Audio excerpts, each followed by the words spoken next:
You are the first compensation person I have honor to talk to. When you live from salary to salary, maybe you just don't have money what to pay out to your employees. When you look at Maslow pyramid, it's like basic need. That Anastasia, your salary is 1.2% higher than the last year. That positions where typically women are working are lower paid. This type of stress should be much higher.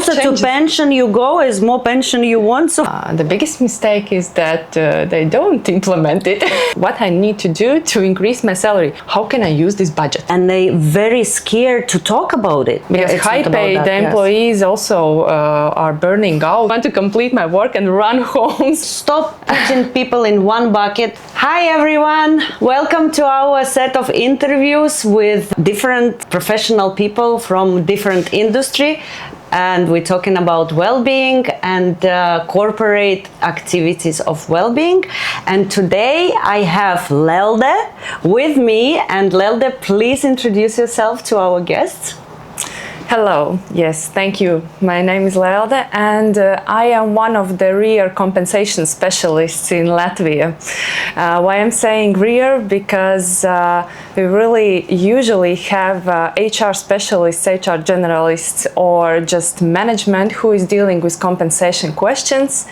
But I am the one who has worked in different large companies in Latvia like Swedbank, Evolution, and now in Fuel.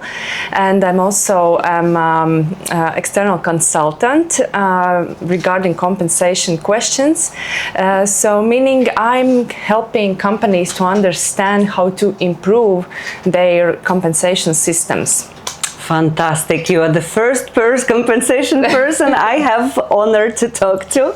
Welcome to this podcast. Thank you so much. Thank you. So the first question, of course, will be related to the compensation and well-being. So how do you define the link between compensation and well-being? And please tell 2-3 key points. Yeah, so I will start with the stress.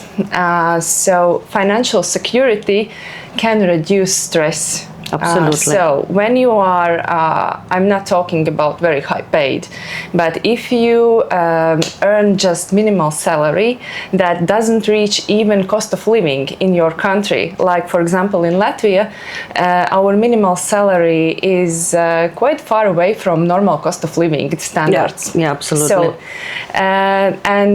that is one of the stress moments when you live from salary to salary, and then company comes and offers you some events and something and extra benefit that maybe you are not using at all, but your basic need, your basic salary is not reached. Yeah. So this is one of the moments. And also, if we are talking about rural areas, then sometimes compensation or salaries are not paid out at exact date.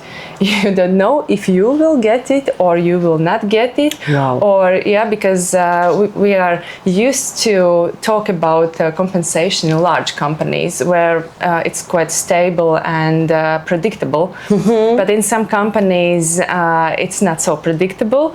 When companies facing like financial, I will not say crisis, but like these ups and downs, maybe you just don't have money what to pay out to your employees. Yeah. Yeah. So these are basic needs that we need to reach. And second point would be it would be about these extra benefits. Yeah. So when you have like we have quite popular benefit health insurance. Mm-hmm. So it's not direct salary, but it's compensation. So you know that you go to doctor and you will not need to pay. Maybe sometimes it's like 550 euros, sometimes it's like in thousands if you go to hospital. So it's also security, financial security, and it's actually, when we look at Maslow pyramid, it's like basic needs. Absolutely. Yeah. Yes, you always have to cover your basic Yes. and then to think about these, I don't know, going 5 times a year on vacation and so on, or buying new car. Some people doesn't reach this minimum. And tell me, this would be my personal question.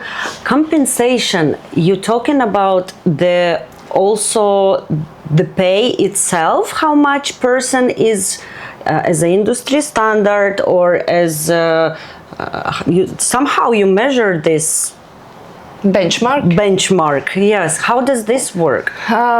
It usually works so that in larger companies, many use this market researches to benchmark, and to know for what amount of money you can recruit some person. But smaller companies, I think they just you see in vacancies how much money other companies are offering, and then you know how much you can pay and so on. But it actually, when you compare to market, not to reality, how much actually is this position worth, maybe you underpay someone. And we are now facing this EU directive that is already, we should have already the law in place. Yeah. And it says that you need to compare all the employees in company, not to the market. So I can mention maybe healthcare sector, where nurses and assistants, usually we hear that we are low paid, we are underpaid, and so on. In private companies, it's not so big truth, but in state hospitals, it's quite big truth, and there is a big gap between like nurses and assistants and to doctors. So they taken it to the government level, to the regulation level, yeah? So yeah, and you should compare to these, let's say, nurses, also to administrative assistants, and to compare how much earn these people in administration and how much earn these people. So you have a system where you compare all the positions, and then you can see, and then you can say that someone is underpaid or not underpaid. Yeah, that's super interesting, because when I work for Caterpillar, we had pay rise once a year. Yes. And they were explaining to us that they were looking at the industry standard. We benchmark the jobs. For example, I was an engineer and I was getting salary of an engineer, and each year they would tell me that, Anastasia, your salary is 1.2% higher than the last year, because the benchmark on the but that was in the UK. But in Latvia, I never heard. I worked in 4 different companies, and yes, that's maybe they are not saying, but many companies are benchmarking, and still you should always take into account who is participating in this market research, because those companies that pay very good salaries, they don't need to participate there. Yeah, absolutely. So you will not see this information in this market research. You will see only companies who are willing to participate and who are willing to compare and to see, maybe we are underpaying or are we in market range, and so on, so on. But you will not see many companies there. Okay, understood. Thank you so much. That's very mind-opening. So let's come back to well-being, and the second question would be, what compensation decision most often increase stress or burnout risk, even when pay is market competitive? Okay, and here we go with market.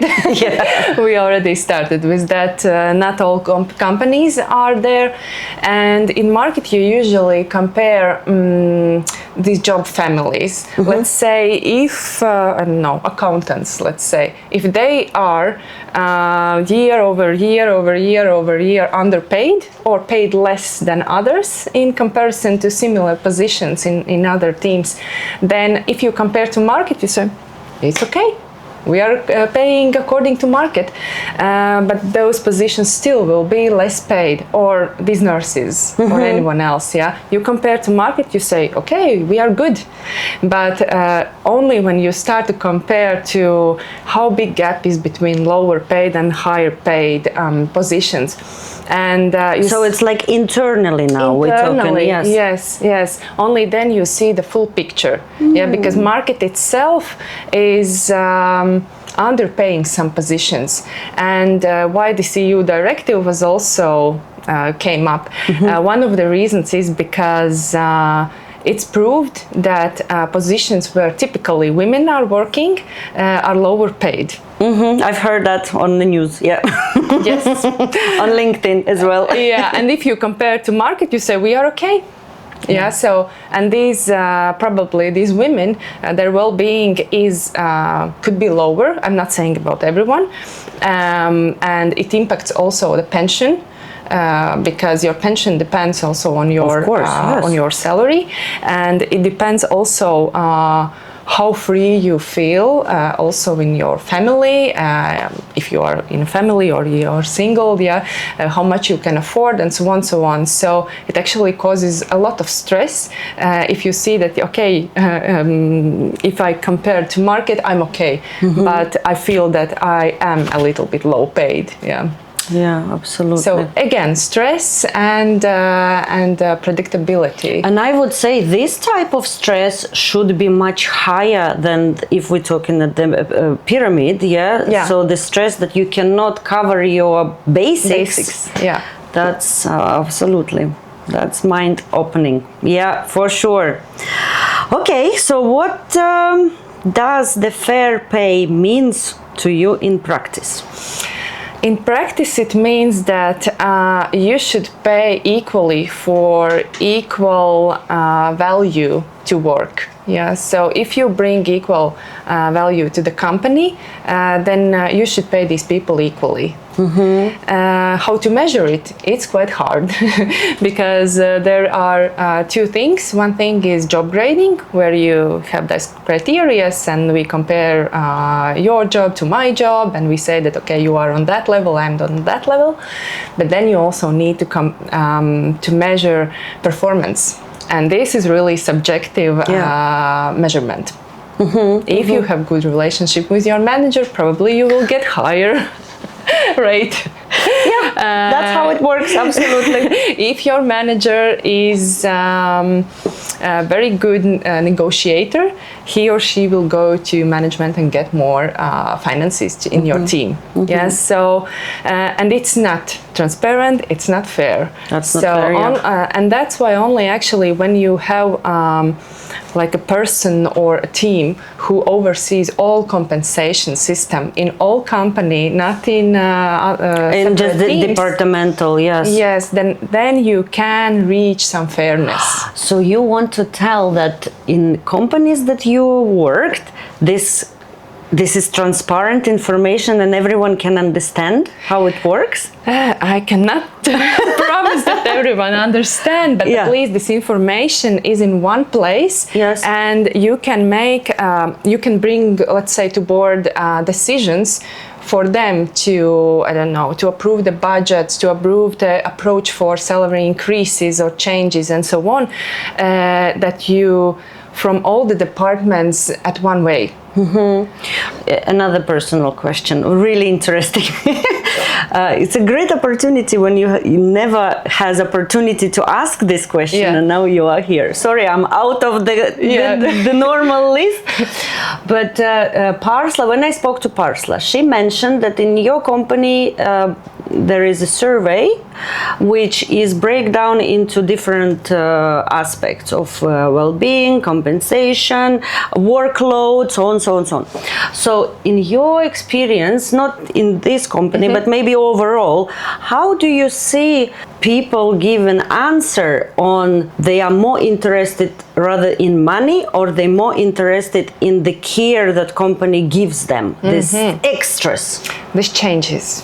What I have seen, but of course I can't tell about all Latvia or all Europe, and that new generation is asking more for more free days, flexible working hours. These will be these benefits, and this also causes this well-being, that you know that I can go in the morning to training. I don't know, I can take some free day next week when I need, not like I need to schedule my vacation like 1 year ahead, and I will not be able to use some vacation days when I need, or to have 4 days a week for work.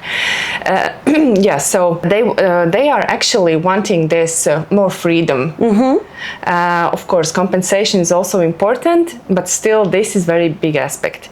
That's really enough. Seriously, it's a really good approach, because we spoke with Julia recently regarding measuring actually not only maybe industry or departmental burnout and well-being and these benefits that we can also offer to the company, but measure not gender, but the generations. Age is, yes, and we also see also in at Fuel, that there is some differences between people who are younger age and those like, let's say 40 plus, and it's normal. Because as closer to pension you go, as more pension you want, so the more money you need. This is one aspect, but also I think that like our life is changing, and younger generation now has so much information around. I think that you are already like stressed from all that information that is around you, because you have phone all the time, you read news, I don't know, look in Instagram what your friends are doing and so on. So I think that it also causes like exhausting, that all the time the information is like so much that you go to work and you need to work with some information. That's why most of our practices are phone free. So we are removing phones and give from 2 to 4 hours time to rest from the continuous information flow. So interesting.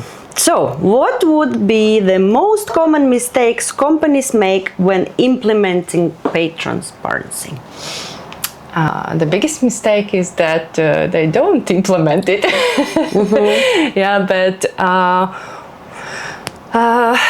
maybe if my suggestion would be that start from the beginning. Of course, those companies that are like 10, 20, 30 years old, they can't go back and start implement. But but to start to follow these gaps and find reasons why these gaps are. So age, tenure, gender, everything.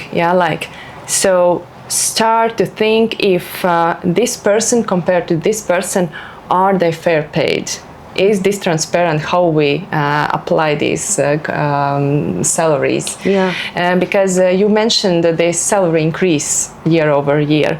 This is salary increase, but it doesn't reduce this gap between those people who you bring from market into your company and those who work like 10 years in company, and their compensation increase maybe year over year was not so big as in market.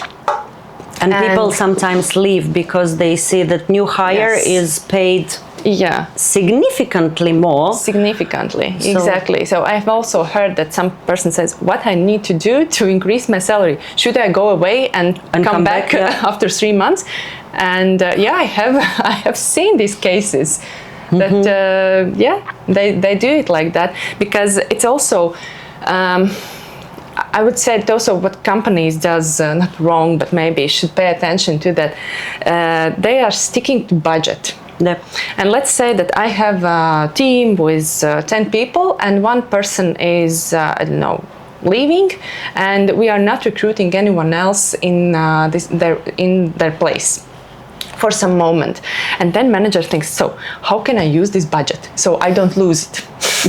Yeah, it's wrong, because maybe if you will need a person next year, or maybe why you should use all of this budget. If your people are paid well, let's keep these salaries as they are, or pay attention to those who are underpaid for years. Exactly. Maybe, yes. But it's like the thinking that I need to use the budget, otherwise I will lose it. And this is also a message to finance teams, that people are not Excel tables. Yeah, Exactly. Yeah. people are not Excel tables. And So nice to hear that. but yes, of course, when you sit at your desk and you look in this Excel table, you just like, oh, this is good, this is green, this is yellow, and so on, so on. But these are real people who need to pay their bills. Yeah. Absolutely. And I remember I worked in Thailand in a really big company. We had France, Germany, Singapore, China, and Thailand, all big manufacturing sites. And I was responsible for the team of 37 people at that time. And I started, and compensation and managing the fairness of paying was on my shoulders. It was not part of HR. When I took this team, we had a big restructure, big reorganization. We shifted different people from different departments, and that's where my VP operations told me, make sure that you manage the fairness of the pay. It was not coming from HR, it was coming from the leadership. And I think that's a good sign, that's a green flag, right? Good sign. That must be a green flag. Bravo to that person, yeah. Because the fairness is something like, it's still compensation and fairness is like taboo themes in Latvia still. And you know, we also, with Meloria, we're trying to prevent retention rate, we're trying to prevent sick leaves, but we know as a fact that many people, when they treated unfairly, they start eating themselves within the stomach, within the nerve system, and a lot of stress-related psychosomatics come into of unfairness what they feel within the company. So when it's transparent, when it's clear and well described to people, the reduction of the stress reduces significantly. Exactly, even if you are not paid very high, but at least predictability, that you know that, okay, currently I'm getting this amount of money. If I will do these steps, or if I will reach to April when we have this compensation increase, we will have compensation conversations. Exactly. That is important. Where manager asks, how do you feel about your compensation? Okay, I don't have a budget, but remember that we have this and these benefits, and not always you have possibility to grow in your position. Yeah, sometimes it's not possible just because of the company, because of the industry, and but still you can talk about it. And when you start to talk about it, it also like opens your mind, and it opens also the information channel that you at least you know this information, and it reduces again this stress, because uncertainty also increases stress. I think you you know it better than me as a professional.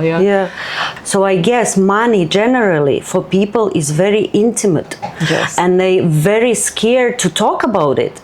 And I guess the new generation also are much freer to possess their own compensation, because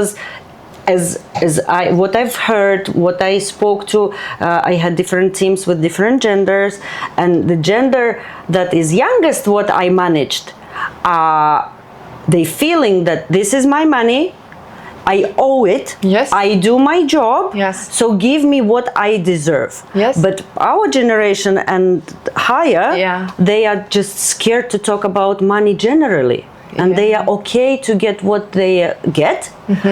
Do you have this feeling as well? It is so, and in Latvia we also had many years in many companies in our agreements that salary is confidential. Yeah, don't discuss your salary. It's like, what? why I can't talk about it? If you see what I can afford, if it's fair, if it's transparent, not transparent, and also with this new directive and the new law upcoming, this sentence will be needed to taken out. Yeah, because and it said that if you are talking about your compensation due to transparency and to reduce this transparency risk or fairness risk, let's say that will be correct, then you can talk about your salary. Fantastic. Because it's like, why can't I talk? Yeah, and it's going to be a part of audit as well. Somebody will be auditing companies for this. I don't know yet. Okay. This is fairly new, but it's fairly new, yes. But what will be needed to do for companies, for larger companies, will be needed to mandatory once a year, or according to size of company, or 3 times per year. 1 time for 3 years. To also to give data to state institutions about these pay gaps. Okay. Yeah, so again, you will start to think you will need to give some numbers. So I hear it's going to become much more focused than it used to be. So I guess the subject will be like some companies, it's the same with well-being. Well-being in some companies, it's taboo and nobody talks about well-being because you have to work harder and much harder and harder. Yeah. And if you have not died, then you are... you can work still. Exactly. But in some companies, well-being day or well-being months. In some companies, well-being department. So it all depends of the evolution of the company, but I guess compensation will be very close to the same.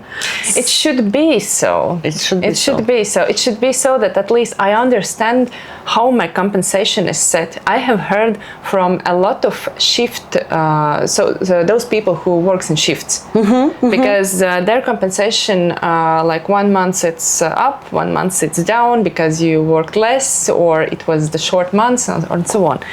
And I have heard from a lot of people, they say, I don't understand how my compensation is calculated, because there is an hourly rate, then there is some bonus, there is some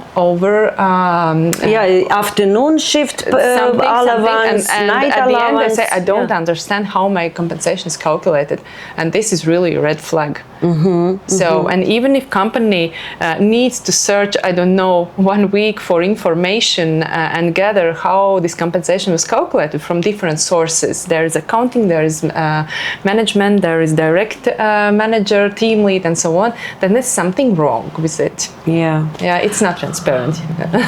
I'm already thinking, how can I include the testing in our platform so the person actually can be also measured in the fairness of compensation he has, because I can see a very direct link to well-being and self-good level as this is the basics. Yeah, because it's not about the high paid or low paid. Because high paid employees also are burning out. I would say even more. what well-being we can talk about. They are burning out, and they say that, and I have seen a lot of managers, high-level managers, who just leave job and I don't know, go to India or somewhere just without phone, as you said, or they go in to become a goat Microsoft, farmer. Yeah. Oh, it happened to me as well. I did Burnout twice, and the last I said, that's it, no more. I am going to draw mandalas and forget about the rest of the world. Now I'm back because I had a really good rest, but I'm doing it completely different. My work-life balance now is my focus and my responsibility, no longer my manager, no longer the company's responsibility. It's my responsibility. It's your responsibility. And we need to give awareness to people to understand what it is, how to feel their body, how to feel their emotions. And from us, well-being, it's also self-awareness a lot of time, and ability to switch off completely from work, from life, and our activities are all practical. So we are drawing mandalas, we're drawing sacred geometry, we're doing sun catchers, we're doing things that are manual, and they switch the brain completely. Or a natural based well-being experience that was also incredible, that we removed the phones and people switched off completely. And this is our mission, to help people to reduce stress, but many companies, they doing it as a one-off activity rather than systematic activity. And this is a second principle of Meloria, that we want companies to understand. If you will be doing it systematically, people will get more. First time you try something new, you are stressed even more because you're not sure. But second time you do it, you already know that what you will do, and then the third time, fourth time, and it comes to complete reduction, they will run to the activities, they will want to do it for sure. And that's how we want to complete this. Okay, I will ask one more question, the last one. And what advice would you give leaders on how to communicate about compensation honestly when budgets are limited? I would say that what usually causes also stress for managers talking about compensation, there are two things. One thing is that manager also is employee. Absolutely. And if he or she is dissatisfied with compensation, or they don't understand if my compensation is fair, or they feel that it's not fair or it's unexplained, they also might bring further this information or this feeling to their employees. So actually I would start with or highest level management or HR team or anyone who is responsible for that check before manager goes to employee, check in with this manager. Absolutely. How they understand, how they feel, explain through their compensation how they are paid and what they can receive. And then they will understand, or at least try to understand it. Yes, and then they can bring further. I have a situation when manager is totally dissatisfied with his compensation, but it's not low compensation. I would say it's like 10,000+. But he's not satisfied, and I see that he's trying to increase already high salaries who are higher than other employees, this fairness. Because he has this, I see that they are some friends or something, and it was really like wrong. So someone should step in and say, hey, stop, we will deal with it. This is one thing. Other thing is that if in company you don't have a system, you don't have answers, they will not be able to answer. No, absolutely. They can talk about this. I actually don't like that they talk about, but we have such a benefits, we have such a, but maybe this person is not using these benefits.